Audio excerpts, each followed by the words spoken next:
Assalamualaikum warahmatullahi wabarakatuh. Nama saya Nur Aida Mahirah binti Roslan.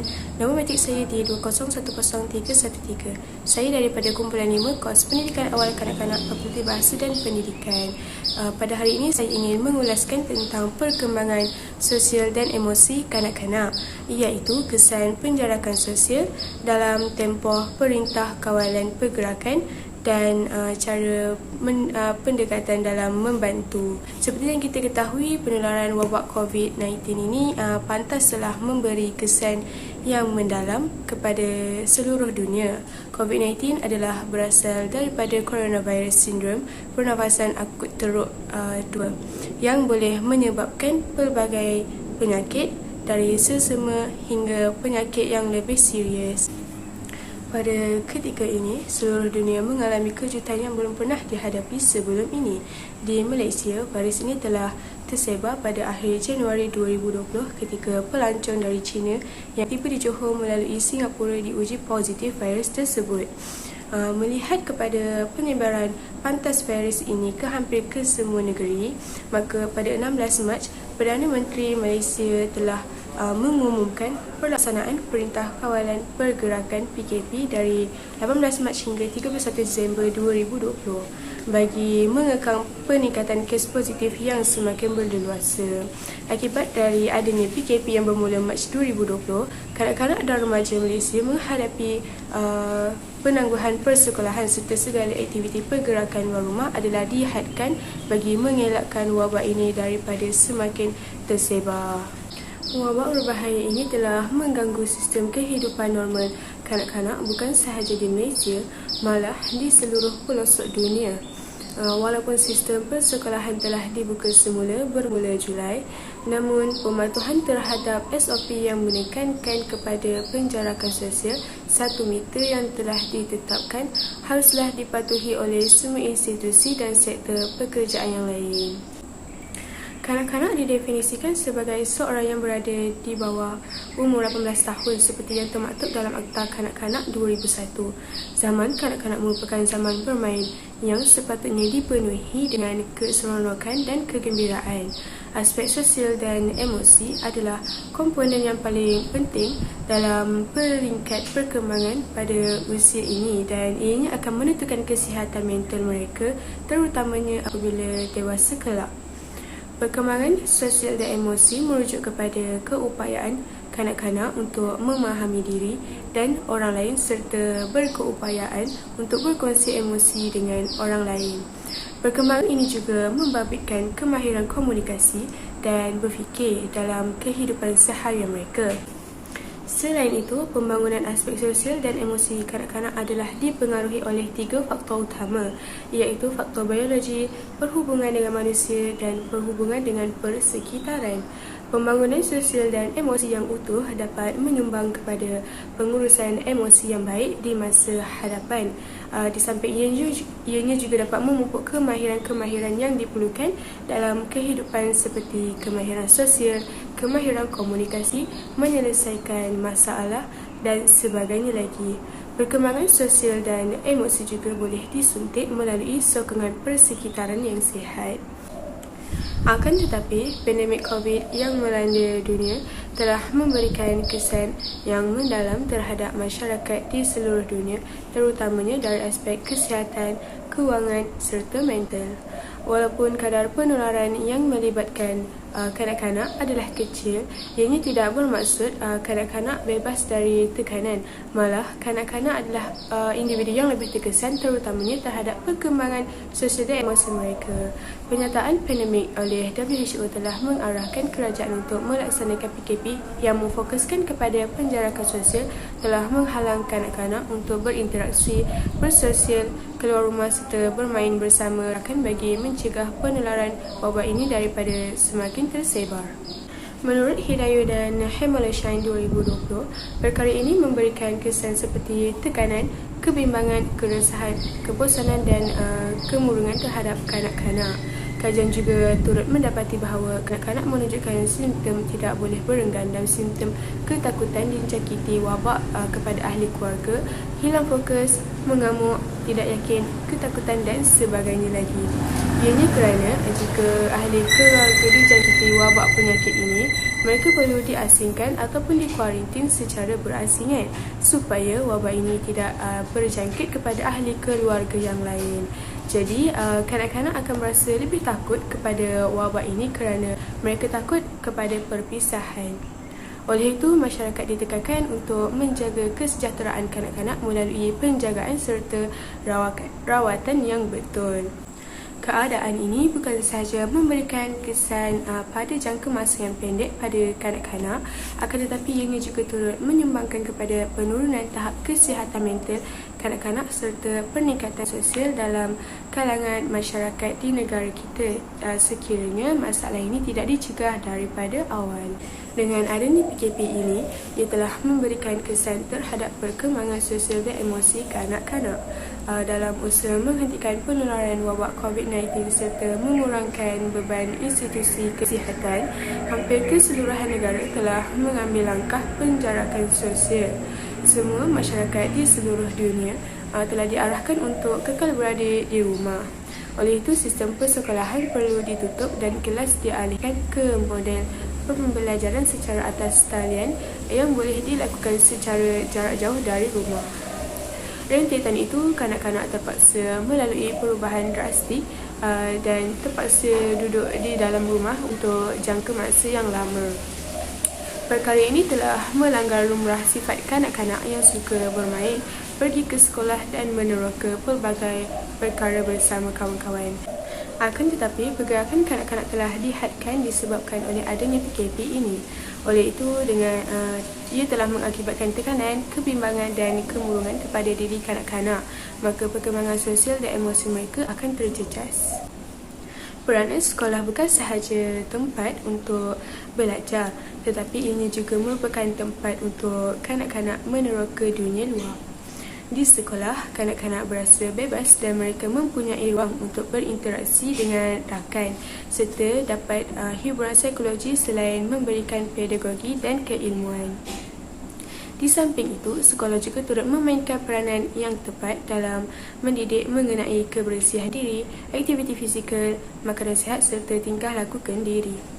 Penangguhan atau penutupan sekolah memberikan impak yang sangat besar, antaranya adalah seperti gaya kehidupan kanak-kanak tidak terurus, gangguan corak tidur, ketidakaktifan fizikal, pendedahan terlampau terhadap telefon pintar dan juga televisyen.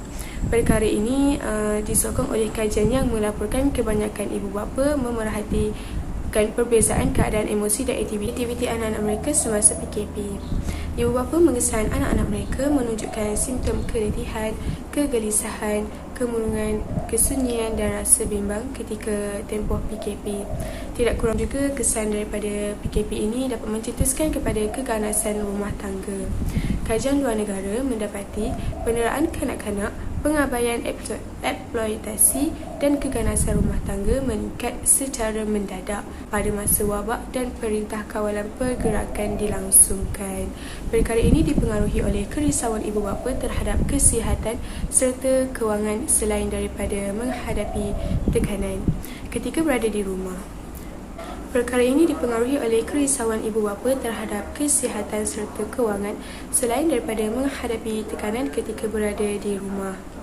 Segala bentuk penderaan atau penganiayaan terhadap kanak-kanak boleh meninggalkan kesan kekal yang tertonjol melalui gangguan jiwa serta gangguan pemikiran yang akhirnya akan membawa kepada tingkah laku bermasalah seperti penyalahgunaan dada, bunuh diri dan lain-lain lagi apabila kanak-kanak menginjak dewasa.